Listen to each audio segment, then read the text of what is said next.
இதற்கு பிறகு அந்த உறுப்பை பார்க்காதது போல பார்த்தார் கணவர் அப்படின்னு அமலாபால் சொல்லியிருக்கிறது ரொம்பவே வயலாகி வருது. தென்னிந்திய திரையுலகில் முன்னணி நடிகையாக அமலாபால் தனது நடிப்பு திறமை மற்றும் துணிச்சலான கதாபாத்திரங்களை தேர்வு செய்து நடித்து வந்தாங்க. ரசிகர்களை கவர்ந்தாங்க. 2009 நீல தாமரா மூலம் அறிமுகமானவங்க 2010 மைனா படத்தால் புகழின் உச்சம் போனாங்க. தெய்வ திருமகள், வேலையில்லா பட்டதாரி போன்ற படங்களில் முன்னணி நடிகர்களுடன் நடித்து புகழ் பெற்றாங்க.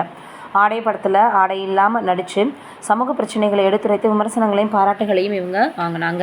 2014 இயக்குனர் AL விஜய் திருமணம் செஞ்சாங்க. 2017 விவாகரத்து வாங்கிட்டாங்க. இதன் பின்னாடி திரையுலகில் மீண்டும் உச்சம் தொட்டவங்க 2023 தொழிலதிபர் ஜெகத் தேசாயை காதலித்து திருமணம் பண்ணாங்க. 2024 இவங்களுக்கு ஆண் குழந்தை பிறந்தது. கர்ப்பகாலத்தில் எடுத்த ஃபோட்டோஷூட் புகைப்படங்கள், மகனுடான பொங்கல் புகைப்படங்கள் சமூக வலைதளங்களில் வைரலாச்சு. தனது காதல் பற்றி அமலாபால் பகிர்ந்திருக்கிறாங்க. சமீபத்தில் அவங்க சொல்லியிருக்கிறது, கோவாவில் ஜெகத்தை முதல்ல சந்தித்தேன். குஜராத்தியாக இருந்தாலும் கோவாவில் அவர் வளர்ந்திருக்காரு. தென்னிந்திய படங்கள் பார்க்காததால் நான் நடிகைன்றதே அவருக்கு தெரியாது. கர்ப்ப காலத்தில் என் படங்களை பார்த்தாரு. விருது விழாக்களை பார்ப்பதற்கு அவருக்கு ரொம்ப பிடிக்கும்.